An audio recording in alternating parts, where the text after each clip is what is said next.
सोचिए, एक ऐसा आदमी जिसकी खोज आज भी दुनिया चला रही है, जिसने बिजली को हवा में भेजने का सपना देखा, जिसने wireless power, AC current, remote control, radar जैसे इन्वेंशन दुनिया को दिए, पर अंत में वही आदमी एक साधारण से होटल के कमरे में अकेला, भूखा, टूट चुका और इतनी गरीबी कि होटल बिल पे करने के लिए भी पैसे नहीं बचे। ये कहानी है निकोला टेस्ला की, उस जीनियस की जिसे दुनिया ने जितना इस्तेमाल किया उतना ही भुलाया भी। 10 जुलाई 1856 रात का समय, बाहर तेज बारिश और अचानक बिजली की चमक। उसी पल एक बच्चा पैदा हुआ। द मिडवाइफ कहती हैं ये बच्चा अंधेरा लेकर आया है। वहीं टेस्ला की माँ बोली, नहीं, ये बच्चा प्रकाश लेके आया है। किसे पता था कि ये बच्चा सच में दुनिया को पूरी बिजली व्यवस्था बदल देगा। टेस्ला छोटे थे पर दिमाग बिजली से भी तेज। दूर खड़े पेड़ पर हर पत्ते वो हरकत को कैलकुलेट कर लेते थे। कॉम्प्लेक्स मशीनों की तस्वीरें बिना कागज कलम के अपने दिमाग में बना लेते थे। इस एबिलिटी को कहते हैं पिक्चर थिंकिंग। उनकी याददाश्त फोटोग्राफिक थी। भौतिकी, गणित, भाषाएं, सब कुछ जैसे जन्म के साथ मिला था। 1884 जेब में सिर्फ 4 सेंट, टॉर्न कोट और सपनों से भरा दिमाग लेकर टेस्ला अमेरिका पहुंचे। उन्हें मिलते हैं थॉमस एडिसन। उनके वहां काम। टेस्ला ने एडिसन की कई मशीनें ठीक की। एडिसन ने कहा, अगर तुम मेरे डीसी सिस्टम इंप्रूव कर दो तो मैं तुम्हें $50,000 दूंगा। टेस्ला ने कर दिखाया, पर एडिसन हंसकर बोले, टेस्ला, तुम अमेरिकन जोक नहीं समझते, और उन्हें पैसा देने से मना कर दिया। यहीं से शुरू होता है वॉर ऑफ करेंट्स। डीसी बनाम एसी, एडिसन बनाम टेस्ला, पावर बनाम जीनियस। टेस्ला का एसी करंट दुनिया बदल सकता था। लॉन्ग डिस्टेंस इलेक्ट्रिसिटी पॉसिबल हो गई थी, लेकिन एडिसन इस इन्वेंशन को खत्म करना चाहते थे। उन्होंने एसी को खतरनाक बनाने के लिए पब्लिक में एनिमल इलेक्ट्रिफिकेशन कराया, पर टेस्ला नहीं रुके।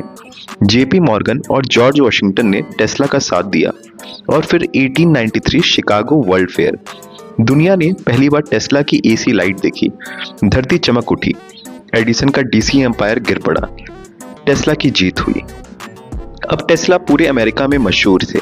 उन्होंने बनाए wireless remote, neon lamps, Tesla coil, x ray experiments, robotics के शुरुआती कॉन्सेप्ट, यहाँ तक कि अर्थक्वेक मशीन भी। और फिर आया उनकी जिंदगी का सबसे बड़ा सपना, वायरलेस वर्ल्ड। पावर बिना तारों के, हवा में भेजी जाए, हर घर, हर डिवाइस फ्री इलेक्ट्रिसिटी से चले।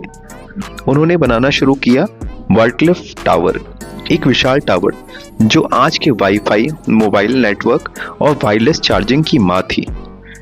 जेपी मॉर्गन ने टेस्ला को फंड किया, लेकिन जब उन्हें पता चला कि टेस्ला पूरी दुनिया को फ्री इलेक्ट्रिसिटी देना चाहते हैं, तो उनका एक ही जवाब था, अगर सब फ्री होगा तो मुनाफा कैसे होगा। मॉर्गन ने पैसों का नल बंद कर दिया। बैंकर्स ने टेस्ला को सपोर्ट करना बंद कर दिया। वार्क्लिफ टावर का कंस्ट्रक्शन रुक गया और अंत में टावर को डिमोलिश कर दिया गया। टेस्ला का दिल वहीं टूट गया और उसके बाद वो कभी फाइनेंशियली रिकवर ही नहीं कर पाए। अब टेस्ला अकेले पड़े थे। साइंस उनका साथी था, मशीन उनकी परिवार। वो पिजन्स को खाना खिलाते, उससे बातें करते, कहते ये दुनिया के इंसान से ज़्यादा वफादार है। उनके लिए कोई फंडिंग नहीं, ना कोई सपोर्ट, ना कोई फैमिली, ना कोई दोस्त। एक ऐसा आदमी जिसने दुनिया को बिजली दी, वही अपनी जिंदगी के अधूरे में डूब गया। टेस्ला न्यूयॉर्क के एक चीप होटल न्यूयॉर्क में रहने लगे। कमरा नंबर 3327। उनके पास लगभग कुछ भी नहीं बचा। कागजों पर थ्योरीज लिखते रहे, इन्वेंशन के स्केचेस बनाते रहे, और फिर बिल चुकाने के लिए भी उनके पास पैसे नहीं बचे। होटल मैनेजमेंट उन्हें दया करके रहने दिया। वो एक कमरे से दूसरे कमरे शिफ्ट होते गए क्योंकि वो रेंट भी नहीं भर पा रहे थे। 7 जनवरी 1943 टेस्ला अपने कमरे में डेड पाए गए। नेचुरल कॉजेस, लेकिन पूरी तरह अकेले। ना कोई परिवार, ना दोस्त, ना वेल्थ, यहाँ तक कि उनके पास होटल का बिल चुकाने के लिए पैसे भी नहीं बचे थे। मौत के बाद अमेरिका ने टेस्ला के सारे पेपर्स, डायरीज और इन्वेंशन अपने कब्जे में ले लिए। उनके थ्योरीज आज भी आधुनिक टेक्नोलॉजी का बेस हैं। Wifi, AC power, radio, robotics, wireless system, radar, new lightning, x ray, etcetera.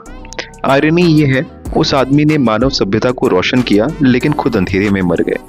ये थी निकोला टेस्ला की कहानी। जीनियस, विजनरी और दुनिया को सबसे मिसअंडरस्टूड इन्वेंटर। ऐसे ही और इन्फॉर्मेटिव वीडियोस के लिए इस चैनल को सब्सक्राइब करें।